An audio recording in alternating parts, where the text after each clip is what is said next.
So good morning everyone, welcome to my channel Mathalya. आज हम अपने इस चैनल पर परम्यूटेशन ग्रुप्स की कुछ इंपॉर्टेंट प्रॉपर्टीज़ पढ़ने जा रहे हैं। अभी पिछले वीडियो में हमने परम्यूटेशन ग्रुप पढ़ा था, तो आज है उसकी प्रॉपर्टीज़। तो सबसे पहली इंपॉर्टेंट प्रॉपर्टी है every permutation of a finite set can be written as a cycle और a product of disjoint cycle. तो मान लेते हैं लेट, मतलब क्या है ज़रा पहले समझ लें। एक फाइनाइट सेट पर परम्यूटेशन है, मान लीजिए इस परम्यूटेशन हमारे पास है अल्फ़ा, तो हम हर परम्यूटेशन को प्रोडक्ट ऑफ डिसजॉइंट साइकिल्स लिख सकते हैं। साइकिल आपको पिछले लेक्चर में सब बताया था कि साइकिल क्या होती है, साइकिल नोटेशन क्या होती है। तो let us prove it. So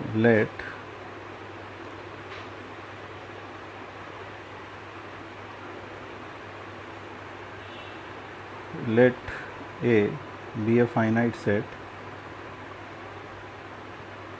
be a finite set with n elements, and let alpha be a permutation on it.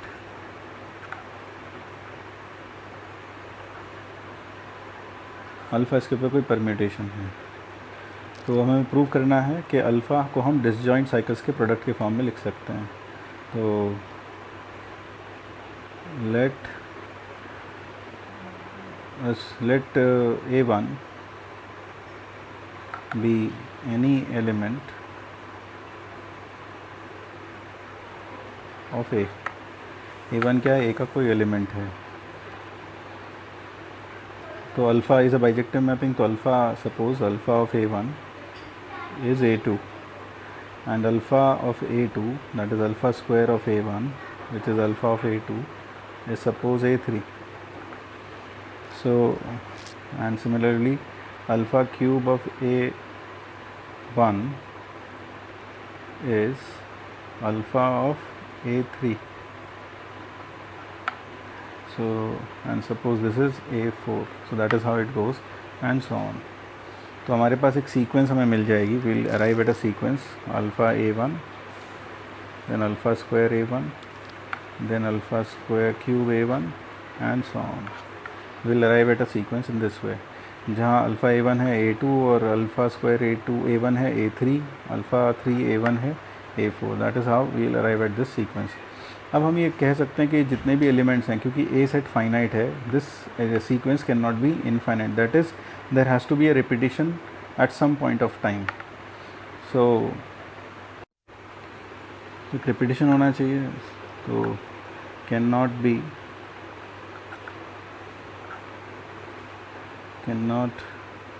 B an infinite sequence of distinct numbers।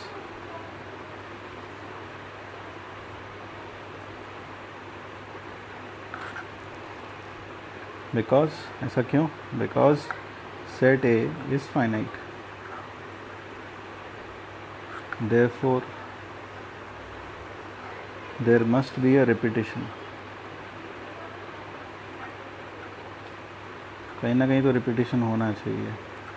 तो रिपीटिशन होना चाहिए से alpha i of A1 is equal to alpha j of A1 i greater than j।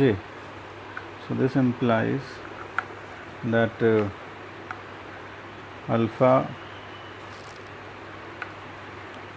I minus j A1 is equal to A1। मान लेते हैं alpha to the power m is A1, जहाँ m क्या है? m is I minus j। तो इसका मतलब क्या हुआ कि हम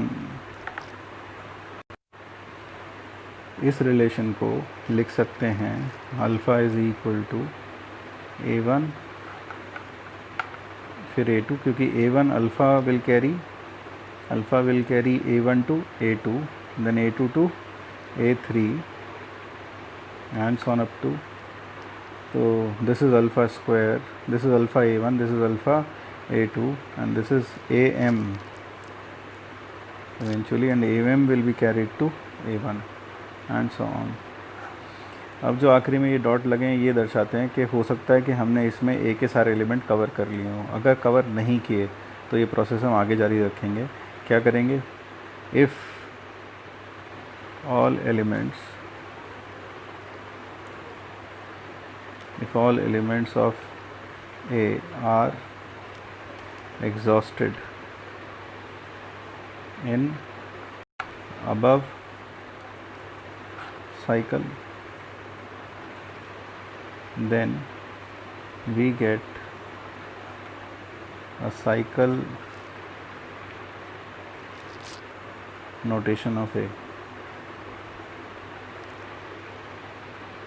If not, then choose B1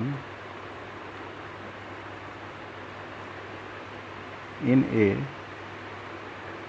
such that it is not present in the cycle. एक B1 चुन लो, present in the cycle, in the above cycle,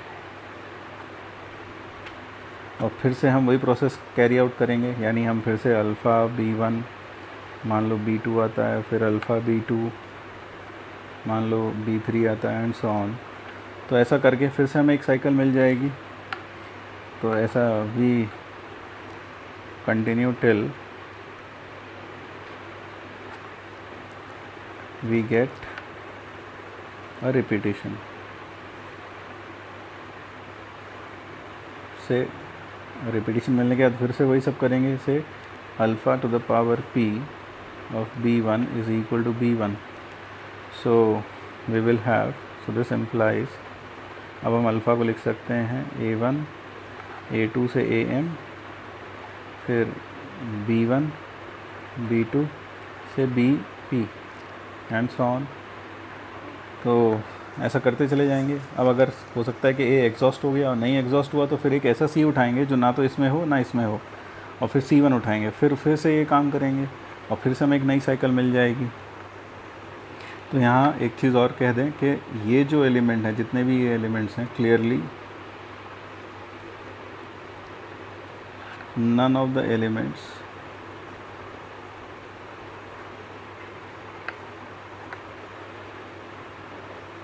of second cycle are in first। यानी ऐसा नहीं है कि भाई अल्फ़ा B1 B2 तो ये B2 पता चले इसमें मिल जाए, ऐसा नहीं होगा। बिकॉज क्यों नहीं होगा? Because if alpha to the power I of A1 is equal to say alpha to the power J of B1, this implies alpha, मान लेते हैं I ग्रेटर दैन J है, तो अल्फ़ा की power I minus J of A1 is equal to B1। यानी alpha to the power T of A1 is B1। So this implies B1 belongs to first cycle. इस cycle में कहीं ना कहीं आ जाएगा, but that is against the way we picked up B1। तो B1 इसमें नहीं आ सकता। आई होप ये क्लियर हो गया होगा। तो B1 अब इसमें नहीं आ सकता, यानी ये दोनों कैसी साइकिल्स हैं? डिसजॉइंट साइकिल्स हैं। तो we continue in above manner till all elements of A are exhausted.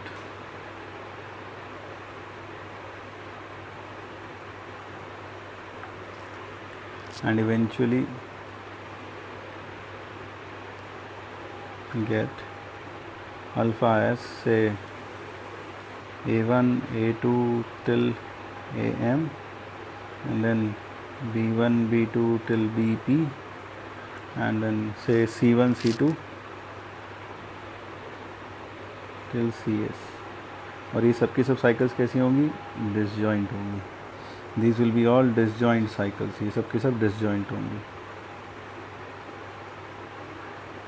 हाँ, समझ रहे हैं ना? जब अगला बार हम मान लीजिए यहाँ तक एग्जॉस्ट नहीं हुआ तो हम एक ऐसा एलिमेंट उठाएंगे, से D उठा लेंगे, जो ना तो इसमें हो ना इसमें हो, और फिर वापस वही alpha D1, alpha square D1, alpha cube D1, वैसे शुरू करेंगे। So that is it. तो that is the first property कि ए अगर कोई फाइनाइट सेट है तो उस पर हम किसी भी साइकिल को प्रोडक्ट ऑफ डिसजॉइंट साइकिल्स लिख सकते हैं। We can write it as a product of disjoint cycles. Now let us come down to the second property. Now the second property says that disjoint cycles commute. That is what the second property says. Disjoint cycles will commute. यानी कि अगर alpha और beta तो disjoint cycles हैं तो आप यानी अगर मान लीजिए आपके पास A1 A2 A3 है और B1 B2 B3 है और ये दोनों डिसजॉइंट है, यानी दोनों में कोई भी एलिमेंट्स कॉमन नहीं है, तो आप अल्फ़ा बीटा लिखें या बीटा अल्फ़ा लिखें उससे कोई फ़र्क नहीं पड़ेगा. The composition resultant will be same. तो इसको और बेहतर तरीके समझते हैं.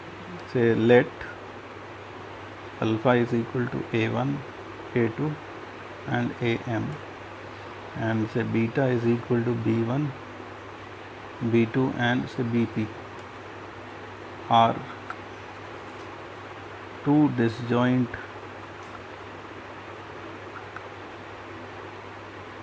cycles. That is, they do not have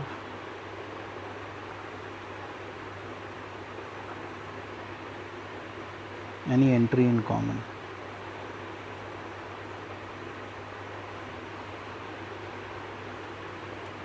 Then alpha beta will be equal to beta alpha. That is what we need to say कि अल्फ़ा बीटा किसके बराबर होगा, बीटा अल्फ़ा के बराबर होगा. तो let us prove it.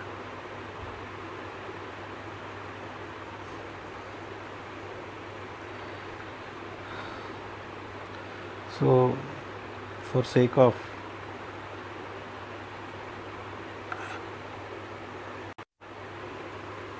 definiteness,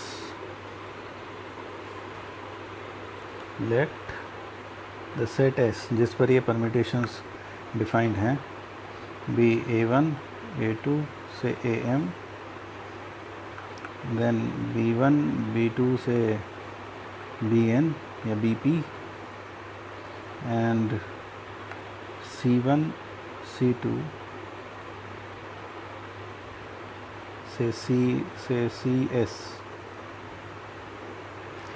So where CIs are elements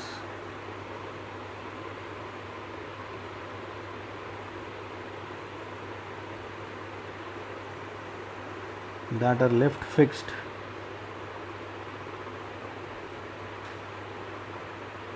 by both permutations.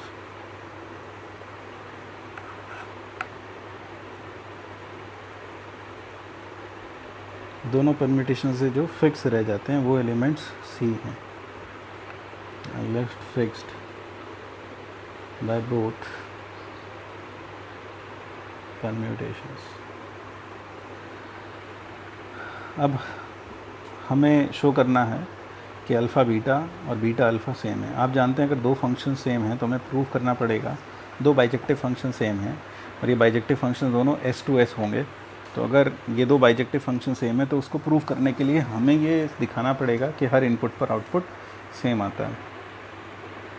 So alpha beta of AI, if I pick up an I over here, तो alpha beta of AI will be equal to, देखिए alpha beta of AI, अब beta जो है वो सिर्फ B1 को map करता है B2 पर, B2 को मैप करता है B3 पर, फिर इस तरह से मैपिंग चलती है. यानी A1 A2 AN सबके सब कैसे रहेंगे, फिक्स्ड रहेंगे. तो beta AI will be nothing but alpha AI and alpha AI is AI plus 1. और ये बात आप समझ जाएं कि इसमें I अगर P हो जाए, if I becomes equal to say M, then this will be AM, beta AM will be AM and alpha AM will be A1 back again. So ये बात इसके अंदर छुपी हुई है. तो ये हो गया. अगर मैं बीटा अल्फ़ा AI लिखूँ, beta alpha AI will B beta of alpha AI because this is function composition. So this is beta ai plus 1, and that is nothing but ai plus 1 because it is fixed. So this implies alpha beta and beta alpha agree on all ai's. Similarly, we can show they agree on all bi's. बिल्कुल ऐसे ही. Now alpha beta of say ci. So alpha of beta ci, of ci is left fixed, so this is alpha ci, and ci is also left fixed by alpha, that is again ci. And similarly beta alpha of ci, वो भी आप समझ सकते हैं, वो क्या हो जाएगा, beta of alpha ci, that will be beta ci, and that will be back again ci. इसका मतलब they agree on, therefore alpha beta and beta alpha agree on ci's also. Therefore I can say that alpha beta is equal to beta alpha. So from here it is clear that disjoint cycles commute with each other.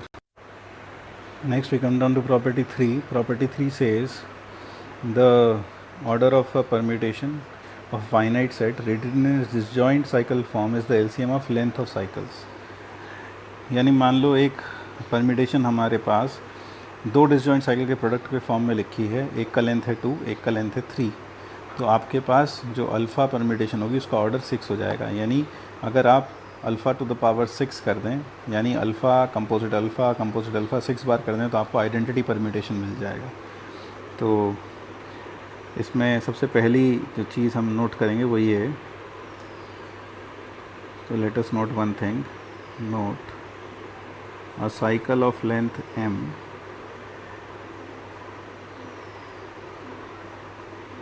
has order m. जैसे example के तौर पर if I take a permutation 1 2 3, एक permutation ले लिया on the set a 1 2 3. सो अगर मैं अल्फ़ा स्क्वायर करता हूँ, अल्फ़ा स्क्वायर, तो अल्फ़ा स्क्वायर का मतलब क्या होगा, 1 2 3 into 1 2 3.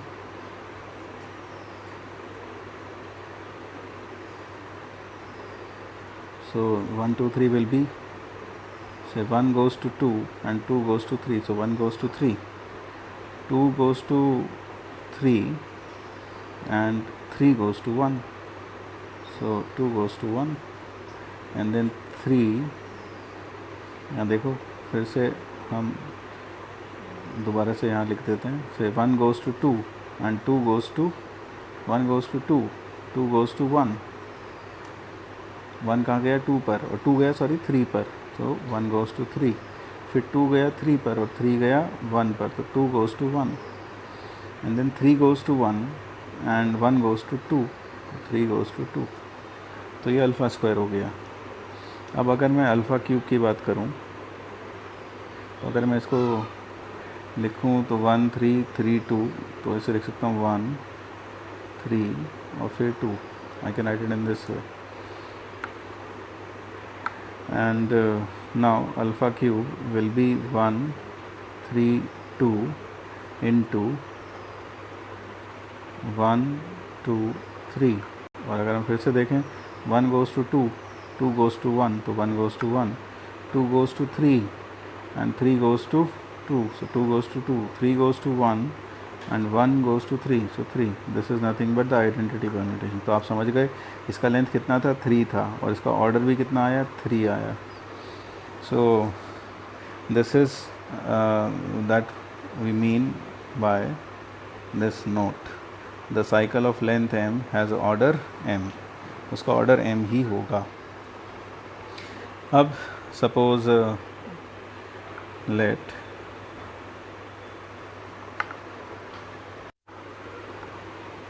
let alpha comma beta be two disjoint cycles,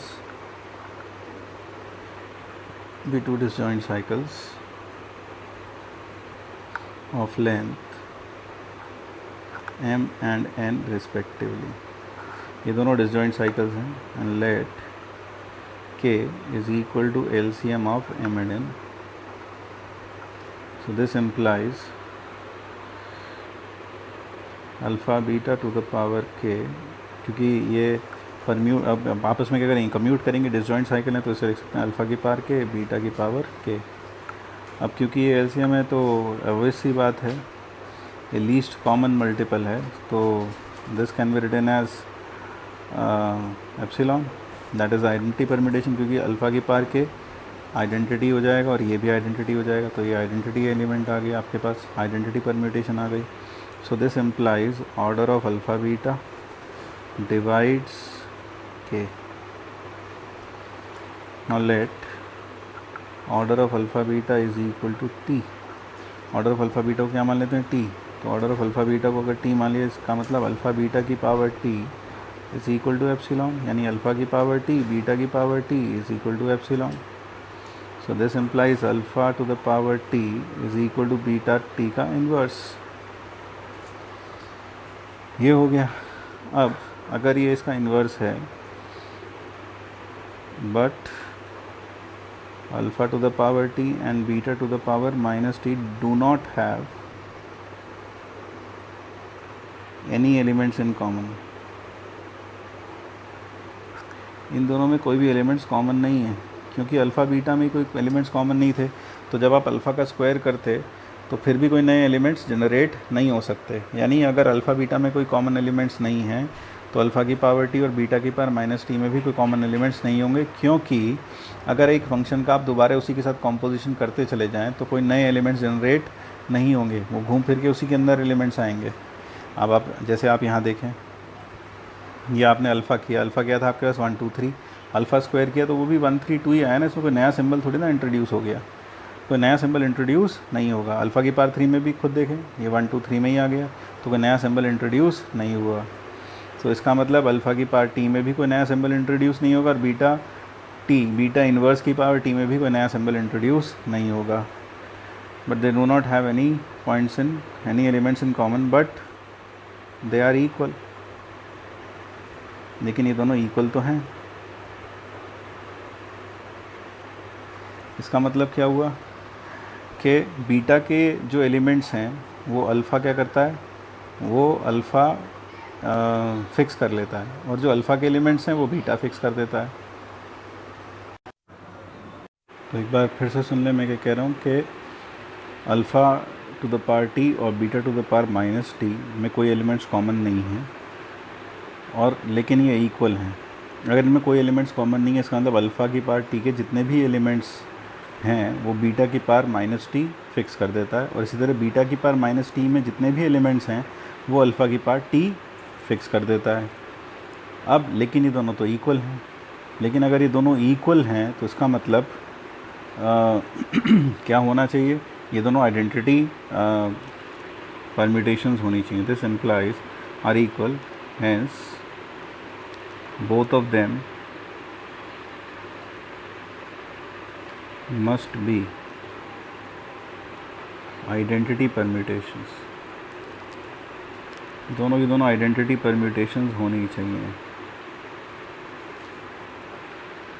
तो अगर ये दोनों आइडेंटिटी परम्यूटेशंस हैं तो इसका मतलब अल्फ़ा की पावर t भी एप्सिलॉन है, आइडेंटिटी परम्यूटेशन है, बीटा की पावर माइनस t भी आइडेंटिटी परम्यूटेशन है. अब हम जानते हैं कि अगर ऐसा है तो m should divide t, this implies m divides t. और अगर बीटा की पावर माइनस t, देखिए बीटा का जो ऑर्डर होगा वही बीटा इन्वर्स का भी ऑर्डर होगा, तो इसका ऑर्डर भी n होगा, तो n डिवाइड्स t, तो n भी t को डिवाइड करता है. तो अगर दो नंबर t को डिवाइड करते हैं this implies their LCM of m comma n divides t. और अभी भी हमने ऊपर प्रूफ किया था कि t divides, we have proved that t divides k. हमने अल्फ़ा बीटा का जो ऑर्डर माना था वो t माना, और ऊपर प्रूफ किया था t डिवाइड्स k. तो LCM divides T and T divides the LCM, so this implies LCM is equal to T, which is nothing but order of alpha beta. So that proves that the product of two disjoint cycles has an order which is equal to the length of the two cycles. So that is it. Is equal to the product is equal to the LCM of the length of the two cycles, sorry. So that is it. Thank you. Meet you in the next video. Till then, goodbye. Stay home, stay safe.